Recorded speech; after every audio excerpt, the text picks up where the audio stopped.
ఇక్కడ విచ్చేసిన పాత్రికేయ మిత్రులందరికీ శుభ సాయంత్రం. గత 5 సంవత్సరాల అరాచకాలకు, దౌర్జన్యాలకు, దోపిడీ ప్రభుత్వానికి అంతం పలికి రాష్ట్ర ప్రజలు జగన్మోహన్ రెడ్డి గారికి కనీసం ప్రతిపక్ష హోదా కూడా లేకుండా బుద్ధి చెప్పిన విషయం అందరికీ తెలిసిందే. కొత్త ప్రభుత్వము ఏర్పాటైన తర్వాత గత 1.5 నెల రోజుల కాలంలో అనేక రకాలైన దిగ్భ్రాంతికరమైన విషయాలు రోజుకొక రకంగా వెలుగులోకి వస్తుంటే సామాన్య ప్రజల దగ్గర నుండి ప్రతి ఒక్కరూ నిజంగా గత 5 సంవత్సరాలలో ఇన్ని అరాచకాలు జరిగాయా, ఇన్ని దౌర్జన్యాలు జరిగాయా, ఇంత దోపిడీ జరిగిందా అని చెప్పి ఆశ్చర్యపోతున్నారు. మరీ ముఖ్యంగా ఉమ్మడి చిత్తూరు జిల్లాలో జరిగిన భూ దోపిడీ గురించి ఈరోజు రాష్ట్ర వ్యాప్తంగా చర్చించుకుంటున్నారు. వేల ఎకరాలు తన సొంత ఆస్తులలాగా పూర్తిగా కబ్జా చేసి ప్రైవేట్ ఆస్తులు, ప్రభుత్వ ఆస్తులు, డీకేటీ ఆస్తులు, దేవాదాయకు సంబంధించిన ఆస్తులు ప్రతి ఒక్కటి ఎక్కడ ఏ అవకాశం వచ్చినా వదిలిపెట్టకుండా గత 5 సంవత్సరాల్లో మాజీ మంత్రి పెద్దిరెడ్డి రామచంద్రారెడ్డి గారు, అతని కుటుంబ సభ్యులు, అతని చెంచాలు పూర్తిగా దోపిడీ చేసే కార్యక్రమం జరిగిందనే విషయాన్ని ఈరోజు రాష్ట్ర ప్రజలు చూస్తున్నారు. ఈ దోపిడీ నుండి తప్పించుకోవడానికి ఇవన్నింటినీ కూడా ఆధారాలు మార్చడానికి కూడా దిగజారి ప్రభుత్వ ఆఫీసుల పైన పడి దీనికి సంబంధించిన ఆధారాలని కాల్చేసే ప్రయత్నం కూడా జరుగుతుందనే విషయము ఈరోజు మనం చూస్తున్నాము. కేవలము భూములు మాత్రమే కాదు, పెద్దిరెడ్డి గారి కుటుంబము, అతని అనుచరులు రాష్ట్ర వ్యాప్తంగా ఇసుక పేరు చెప్పి దోపిడీ చేశారు, గనుల పేరు చెప్పి దోపిడీ చేశారు, ఎర్రచందనం దోపిడీ చేశారు. వేల కోట్ల రూపాయలు ఈరోజు రాష్ట్ర ప్రభుత్వ సొమ్మును పూర్తిగా లూటీ చేసే కార్యక్రమం చేస్తే, అదేవిధంగా వాళ్ళ కంపెనీ ఏదైతే ఉందో పిఎల్ఆర్ కంపెనీ పూర్తిగా అనేక రకాలుగా అక్రమ ప్రాజెక్టుల పేరు చెప్పి, టెండర్ల పేరు చెప్పి కేవలం చిత్తూరు జిల్లాలోనే వేల కోట్ల రూపాయలు ప్రభుత్వ సొమ్ముని కాజేసే ప్రయత్నం జరిగిందనే విషయం కూడా మనందరికీ తెలిసిందే. ఇంత జరుగుతుంటే, ఇంత దౌర్జన్యాలు, ఇంత దోపిడీ జరుగుతుంటే స్థానిక ఎంపీ మిథున్ రెడ్డి గారు ఢిల్లీలో ప్రెస్ మీట్ పెట్టి మాట్లాడుతూ మా అంత అమాయకులు, మా అంత దేశోద్ధారకులు ఎవ్వరు ఉండరు, మేము ఎటువంటి అన్యాయం చేయలేదు, మాకు అన్యాయం చేయడం రాదు, మాకు దోపిడీ చేయడం రాదు, మాకు దౌర్జన్యాలు చేయడం రాదు, మాకు ఇండ్ల మీద వెళ్లి దాడులు చేసేది అస్సలు తెలియదు అని చెప్పి నిస్సిగ్గుగా మాట్లాడే ప్రయత్నం చేస్తున్నారు. అదేవిధంగా మిథున్ రెడ్డి గారు మాట్లాడుతూ మేము అఫిడవిట్ లో ఏదైతే చూపించామో ఆ ఆస్తులన్నీ మావే, మేము చాలా నిజాయితీగా వ్యాపారాలు చేసుకునే వాళ్ళమని చెప్పి చెప్పడం జరిగింది. ఈ అఫిడవిట్ కి సంబంధించి ఏదైతే పొందుపరిచారో ఆ ఆస్తుల గురించి మీరు ప్రత్యేకంగా చెప్పాల్సిన అవసరం లేదు, అది ప్రతి ఒక్కరికి అందుబాటులో ఉంటుంది. పోటీ చేసిన అభ్యర్థికి సంబంధించిన అఫిడవిట్ లో మీరు ఏ ఆస్తులు పొందుపరిచారో ఎవరికైనా అది అవైలబిలిటీ ఉంటుంది. ఇక్కడ మీరు మాట్లాడాల్సింది మీ అఫిడవిట్ లో ఉన్న ఆస్తుల గురించి కాదు, మీరు దోపిడీ చేసిన ఆస్తుల గురించి మాట్లాడాలి, మీరు దౌర్జన్యంగా లాక్కున్న ఆస్తుల గురించి మాట్లాడాలి. అదేవిధంగా మీ పేరు మీద ఉన్న ఆస్తులు ఏవైతే అఫిడవిట్ లో చూపించలేదో వాటి గురించి నిజాలు మాట్లాడండి. మీ తండ్రి గారు మాజీ మంత్రి పెద్దిరెడ్డి రామచంద్రారెడ్డి గారు తన ఎన్నికల అఫిడవిట్ లో చూపించని ఆస్తులు నేను సేకరించిన వివరాల ప్రకారము 142 ఆస్తులు ఉన్నాయి. ఇది నాకు తెలిసినంత వరకు కేవలము మీరు చేసిన అక్రమ భూ దందాలో 1% మాత్రమే అని చెప్పి నేను చెప్పగలుగుతున్నాను. నేరుగా మీ తండ్రి గారు, మీ తల్లి గారి పేరు మీద ఉన్న ఆస్తులు నేను సేకరించిన వాటిలో 142 ఆస్తులు మీరు అఫిడవిట్ లో పొందుపరచని ఆస్తులున్నాయి. వీటి వివరాలు మొత్తం తీసుకుని హైకోర్టులో ఇప్పటికే కేసు ఫైల్ చేయడం జరిగింది. ఇక్కడ పొంగనూరు ఎమ్మెల్యేగా ఎన్నికైన పెద్దిరెడ్డి రామచంద్రారెడ్డి గారిని అనర్హుడిగా ప్రకటించాలని స్క్రూటినీ ఆఫీసర్ పూర్తిగా రికార్డులన్నీ పరిశీలించిన తర్వాత ఈ కేసు విచారణ అర్హత ఉందని చెప్పి తీసుకొని గత 24వ తేదీ విచారణ మొదలు పెట్టారు. ఇక్కడ దీనికి సంబంధించిన పూర్తి వివరాలతో రావాలని దానికి సంబంధించిన అధికారులకి మిగిలిన వాళ్ళందరికీ కూడా నోటీసులు ఇవ్వడం జరిగింది. అదేవిధంగా 31వ తేదీకి మళ్ళీ ఈ కేసు వాయిదా వేయడం జరిగింది. పెద్దిరెడ్డి రామచంద్రారెడ్డి గారిని గాని మిథున్ రెడ్డి గారిని గాని వాళ్ళ కుటుంబ సభ్యులను గాని నేను ఒక్కటే అడుగుతున్నాను, ఏదైతే ఈ 142 ఆస్తులకు సంబంధించిన మీ తండ్రి గారి పేరు మీద పెద్దిరెడ్డి రామచంద్రారెడ్డి గారి పేరు మీద అతని భార్య పేరు మీద ఆన్ రికార్డు ఉన్న ఆస్తుల్లో ఏ ఒక్కటి మాది కాదు ఇది అని చెప్పి మీరు నిరూపించినట్టయితే నేను కేసు విత్డ్రా చేసుకుంటాను. అదేవిధంగా నా పార్టీని రద్దు చేసి రాజకీయాల నుండి విరమించుకుంటాను.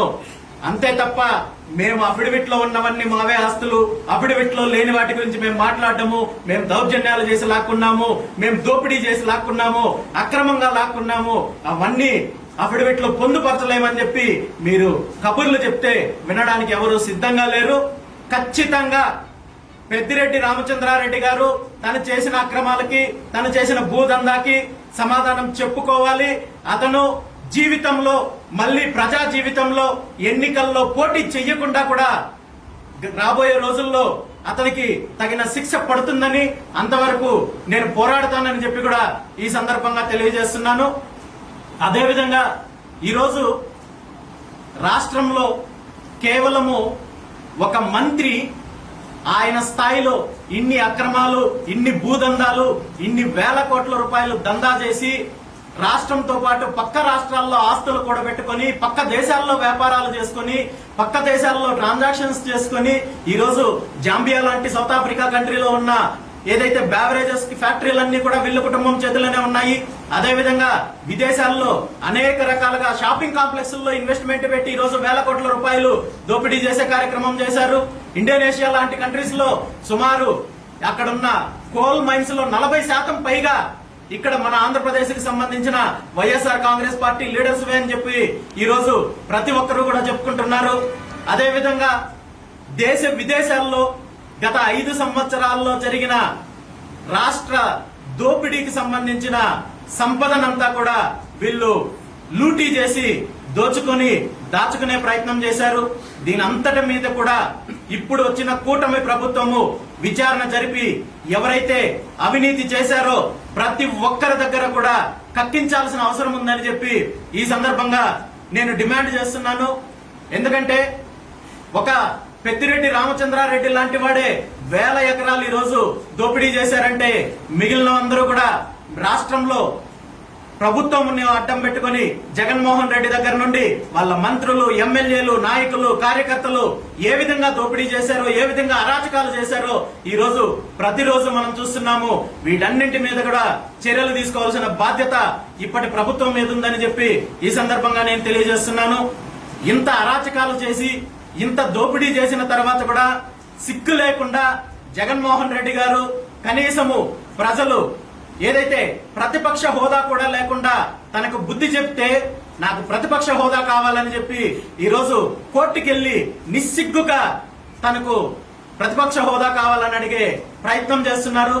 ఇంకా నయము ఇతని కుటుంబాన్ని గత 30-40 సంవత్సరాల నుండి భరిస్తున్న పులివెందుల నియోజకవర్గ ప్రజలు 24లో రాష్ట్ర వ్యాప్తంగా బుద్ధి చెప్పిన నియోజకవర్గ ప్రజలు మాత్రము అతనికి ఓట్లు వేసి గెలిపించారు కాబట్టి ఎమ్మెల్యేగా చలామణి అవుతున్నారు. కానీ అదే పులివెందుల నియోజకవర్గంలో ప్రజలు జగన్మోహన్ రెడ్డి గారికి బుద్ధి చెప్పి ఎమ్మెల్యేగా ఓడించినట్టయితే అప్పుడు కూడా నేను పోటీ చేసిన అభ్యర్థిని, నాకు అసెంబ్లీకి వెళ్లే అధికారం ఉందని చెప్పి అడ్డంగా మాట్లాడే పరిస్థితి ఉండేదేమో అని చెప్పి ఈ రోజు రాష్ట్ర ప్రజలు నవ్వుకుంటున్నారు. ఈ రోజు ఎక్కడో జరిగిన చిన్న చిన్న సంఘటనలను అడ్డం పెట్టుకుని ఈ రోజు ఓదార్పు యాత్రలు చేస్తున్నాను. అదే విధంగా రాష్ట్రంలో శాంతి భద్రతలో సమస్య వచ్చింది, దీని మీద కేంద్రం స్పందించాలి, జాతీయ నాయకులు స్పందించాలి, అంతర్జాతీయ నాయకులు స్పందించాలని చెప్పి జగన్మోహన్ రెడ్డి గారు హాస్యాస్పదమైన వ్యాఖ్యలు చేస్తున్నారు.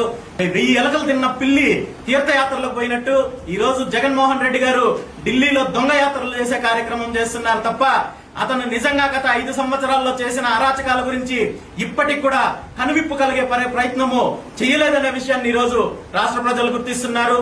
నిజంగా జగన్మోహన్ రెడ్డి గారు ఓదార్పు యాత్ర చేయాలంటే, ప్రభుత్వాన్ని అధికారాన్ని అడ్డం పెట్టుకుని అన్యాయమైన కుటుంబాలను పరామర్శించాలంటే మీ ప్రభుత్వంలో మీ ద్వారా మీ మంత్రులు, మీ నాయకులు, మీ పార్టీ చేసిన అరాచకాలు, హత్యలు, దోపిడీలు అనేక రకాలుగా వేల మంది సామాన్యుల బాధితులు ఉన్నారు.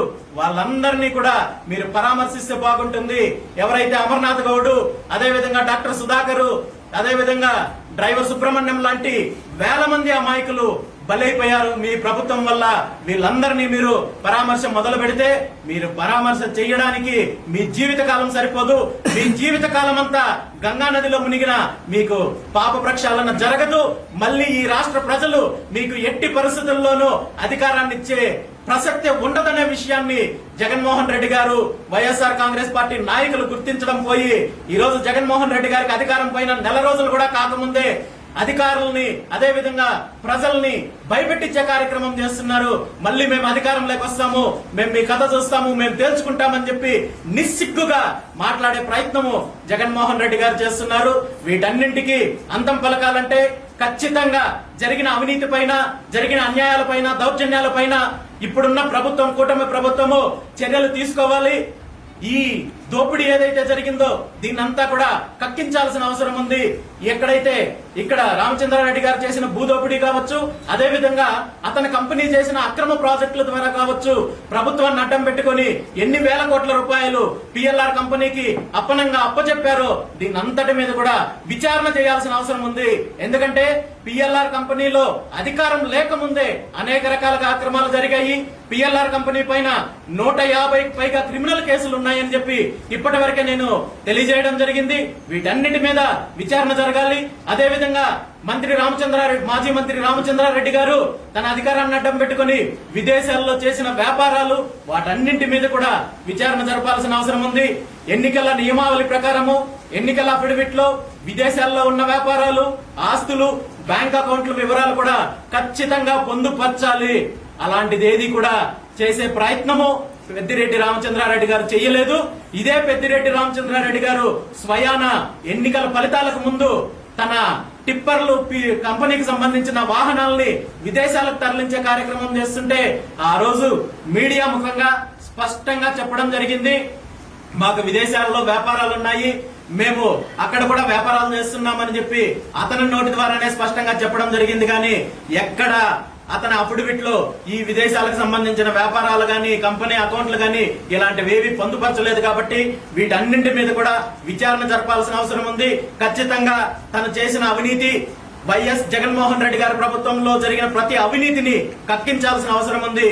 ఎందుకంటే ఈ రాష్ట్రము వేల కోట్లు కాదు, లక్షల కోట్లు, ఈ రోజు 13 లక్షల కోట్ల అప్పులో ఉంటే వీళ్ళు మాత్రము వేల కోట్లు, ప్రతి ఒక్కరూ కూడా అనేక రకాలుగా అరాచకాలు చేసి, దౌర్జన్యాలు చేసి, అవినీతి చేసి కోట్ల రూపాయలు, వేల కోట్ల రూపాయలు, లక్షల కోట్ల రూపాయలు విదేశాల్లో దోచిపెట్టే కార్యక్రమం చేశారు. పెద్దిరెడ్డి రామచంద్రారెడ్డి గారు అయితే ఏమి, జగన్మోహన్ రెడ్డి గారి ప్రభుత్వంలో ఉన్న మిగిలిన మంత్రులు అయితే ఏమి, విజయసాయిరెడ్డి లాంటి వాళ్ళు కెనడా దేశంలో ఉన్న పేమెంట్ గేట్వేలో 12%, ఈ రోజు 12% పేమెంట్ గేట్వే కొనుక్కొని అక్కడ మెంబర్షిప్ తీసుకొని, అక్కడ సిటిజన్షిప్ తీసుకొని ఏ రోజైనా కెనడాకు పారిపోవడానికి కూడా సిద్ధంగా ఉన్నారు. ఇలాంటి అవినీతి పరులందరిపైన కూడా చర్యలు తీసుకోవాల్సిన అవసరం ఉంది. వీళ్ళకు సహకరించిన అధికారులు కొంతమంది ఎవరైతే ఉన్నారో వీళ్ళందరి మీద కూడా చర్యలు తీసుకుంటే రాబోయే రోజుల్లో ఇలాంటి అవినీతి పరులకి సహకరించడానికి అధికారులు ముందుకు రాకుండా రాష్ట్రానికి, రాష్ట్ర ప్రజలకు మంచి చేసిన వాళ్ళు అవుతారని చెప్పి కూడా ఈ సందర్భంగా ప్రభుత్వాన్ని నేను కోరుకుంటున్నాను. ఎందుకంటే పెద్దిరెడ్డి రామచంద్రారెడ్డి గారికి కావచ్చు, అదే విధంగా వైఎస్ జగన్మోహన్ రెడ్డి ప్రభుత్వంలో అనేక రకాలుగా ఏకపక్షంగా వ్యవహరించిన అధికారులు ఈ రోజు కూటమి ప్రభుత్వం వచ్చిన తర్వాత కూడా అదే స్థాయిలో పదవులు పొందుతున్నారు, పదోన్నతులు పొందుతున్నారు. వీటన్నింటి మీద కూడా కూటమి ప్రభుత్వంలో ఉన్న పెద్దలు ఆలోచించుకోవాలి. పుంగనూరు నియోజకవర్గంలో పోలీస్ డిపార్ట్మెంట్ లో అనేక రకాలుగా పెద్దిరెడ్డి రామచంద్రారెడ్డి చెంచాల్లాగా పనిచేసిన కొంతమంది అధికారులని ఈ రోజు పలమనేరు నియోజకవర్గానికి ట్రాన్స్ఫర్ చేసి అక్కడ పోస్టింగ్లు ఇస్తున్నారు. అదేవిధంగా 2019కు ముందు పరిశ్రమల శాఖలో ఉన్న ఒక సీనియర్ అధికారిని ఆంధ్రాకి జగన్మోహన్ రెడ్డి గారు ప్రత్యేకంగా డిప్యుటేషన్ మీద తెప్పించి ఆ రోజు ఏదైతే ట్రేడ్ డెవలప్మెంట్ కార్పొరేషన్ కి ఎండీగా నియమించి ఆయన వ్యక్తిగత ఛాంబర్ కోసము ప్రభుత్వ ధనాన్ని 12 కోట్ల రూపాయలు వినియోగించాడని చెప్పి ఆ రోజు రాష్ట్ర వ్యాప్తంగా సంచలనమైంది. అదేవిధంగా పోర్టులకు సంబంధించి అతనికి కట్టబెట్టే ప్రయత్నం జరిగింది. అలాంటి అవినీతి పరుల అధికారులు ఎవరైతే ఉన్నారో వాళ్ళకి కొత్త ప్రభుత్వం వచ్చిన తర్వాత పక్కన పెడతారని చెప్పి ప్రజలు ఆలోచిస్తుంటే, అలాంటి అవినీతి పరులు ఎవరైతే ఉన్నారో ప్రతాప్ రెడ్డి లాంటి అవినీతి పరులకి పదోన్నతి ఇచ్చి ఈ రోజు మచిలీపట్నం పోర్టుకి డైరెక్టర్ గా కూడా నియమించడం జరిగిందని చెప్పి ఈ మధ్య మనం చూసాము. అదేవిధంగా గత సంవత్సరంలో ప్రతిపక్ష నేత హోదాలో ఇప్పటి ముఖ్యమంత్రి చంద్రబాబు నాయుడు గారు అంగళ్ళ పర్యటన చేసినప్పుడు అతని మీద, అదేవిధంగా వాళ్ళ పార్టీకి సంబంధించిన నాయకులు కార్యకర్తల మీద అనేక రకాలుగా తప్పుడు కేసులు పెట్టి 307 కేసులు పెట్టి వేధించి జైలుకు పంపించిన అప్పటి ఎస్పీ ఎవరైతే ఉన్నారో గంగాధర్ గారు ఈ రోజు కృష్ణా జిల్లా ఎస్పీగా అతనికి పోస్టింగ్ ఇవ్వడం జరిగింది. నిజంగా అధికార పార్టీ నాయకులు మంత్రులే విస్తుపోతున్నారు ఇలాంటి సంఘటనలు చూసి. ఎవరైతే తప్పు చేసిన అధికారులు ఉన్నారో వాళ్ళకే మద్దతు పలికి వాళ్ళకి పోస్టింగ్లు ఇచ్చి పదోన్నతులు ఇస్తే తప్పు చేసిన అధికారులకి భయం ఎక్కడుంటుందని చెప్పి అధికార పార్టీ నాయకులే మాట్లాడే పరిస్థితి ఉంది. ఇదే ఎస్పీ గారు కృష్ణా జిల్లా ఎస్పీగా పోస్టింగ్ తీసుకున్న తర్వాత అప్పటి మంత్రి కొడాలి నాని గారి పిఏకి ఏదో చిన్న సంఘటన జరిగిందని చెప్పి నేరుగా వెళ్లి పరామర్శించి కేసు తీసుకుంటున్నారంటే ఇప్పటికి కూడా ఇప్పుడున్న అధికారుల్లో కూడా వైఎస్ఆర్ కాంగ్రెస్ పార్టీ నాయకులకి ఏ విధంగా సహకరిస్తున్నారనే విషయాన్ని ఇప్పటి ప్రభుత్వం, కూటమి ప్రభుత్వం, ముఖ్యంగా ముఖ్యమంత్రి చంద్రబాబు నాయుడు గారు గమనించాల్సిన అవసరం ఉందని చెప్పి తెలియజేస్తున్నాను. ఇలాంటి పరిణామాలు జరిగితే గత ప్రభుత్వ హయాంలో 3 సంవత్సరాల పాటు ఇక్కడ చిత్తూరు జిల్లాలో పెద్దిరెడ్డి రామచంద్రారెడ్డికి చెంచాలాగా పనిచేసిన రిశాంత్ రెడ్డి గారికి కూడా రేపు పొద్దున్నే ఏదో జిల్లా ఎస్పీ గానో లేదా ప్రమోషన్ ఇచ్చి డిఐజీ గానో నియమించే పరిస్థితి వస్తుంది. కాబట్టి ఇలాంటి తప్పు చేసిన అధికారుల విషయంలో చాలా నిష్పక్షపాతంగా వ్యవహరించి వీళ్ళకి శిక్ష వేసే విధంగా చర్యలు తీసుకోవాల్సిందిగా నేను ముఖ్యమంత్రి చంద్రబాబు నాయుడు గారిని కోరుకుంటున్నాను. అదేవిధంగా ఎటువంటి రాజకీయ ప్రలోభాలకి గురి కాకుండా ఎవరైతే తప్పు చేశారో పెద్దిరెడ్డి రామచంద్రారెడ్డి గారు లాంటి వాళ్ళకి ఖచ్చితంగా శిక్ష పడే విధంగా చర్యలు తీసుకోవాల్సిన అవసరం ఉంది కూడా అని చెప్పి నేను ఈ సందర్భంగా ముఖ్యమంత్రి గారిని కోరుకుంటున్నాను. ఎందుకంటే జగన్మోహన్ రెడ్డి లాంటి వాళ్ళు కాళ్ల బేరానికి వస్తారో రారో తెలియదు కానీ మా పెద్దిరెడ్డి రామచంద్రారెడ్డి గారు, అతని కుటుంబ సభ్యులు అధికారం కోసము అవసరమైతే ఎవరి కాళ్ళు పట్టుకోవడానికి సిద్ధపడతారనే విషయాన్ని ఈ రాష్ట్ర ప్రజలకు తెలుసు. గత కొన్ని రోజులకు ముందే మాజీ ముఖ్యమంత్రి కిరణ్ కుమార్ రెడ్డి గారు చెప్పినట్లు 20 సంవత్సరాల క్రితమే ఒక చిన్న డీసీసీ పదవి కోసము అతని కిరణ్ కుమార్ రెడ్డి గారు కాళ్ళు పట్టుకున్న చరిత్ర పెద్దిరెడ్డి రామచంద్రారెడ్డి గారికి ఉంది. పెద్దిరెడ్డి రామచంద్రారెడ్డి గారు అతని కొడుక్కి అవకాశం ఇస్తే మీరు గదిలో డోర్లు వేసుకుని ముఖ్యమంత్రి కాళ్ళు పట్టుకోవడానికైనా, ముఖ్యమంత్రి షూ పట్టుకొని నాకడానికి కూడా వీళ్ళు సిద్ధపడే స్థాయికి దిగజారుతారు. కాబట్టి ఇలాంటి అవినీతి పరుల్ని, ఇలాంటి దౌర్జన్యాలు చేసిన దోపిడీదారుల్ని క్షమించకుండా శిక్ష విధించాలని చెప్పి ఈ సందర్భంగా ప్రభుత్వ పెద్దల్ని నేను కోరుకుంటూ, రాబోయే రోజుల్లో రాష్ట్ర అభివృద్ధికి సంబంధించి మీరు రాష్ట్ర పరిపాలన మీద దృష్టి సాగించే కంటే కూడా కొన్ని నెలల పాటు రాష్ట్రంలో 5 సంవత్సరాల్లో జరిగిన దోపిడీ మీద దృష్టి సాగించి ప్రభుత్వానికి, రాష్ట్రానికి సంబంధించిన సంపదను రాష్ట్ర ప్రజలకు మంచి చేయడానికి వినియోగించే అవకాశాన్ని చేసుకుంటారని చెప్పి ఈ సందర్భంగా కోరుకుంటూ సెలవు తీసుకుంటున్నాను. Thank you.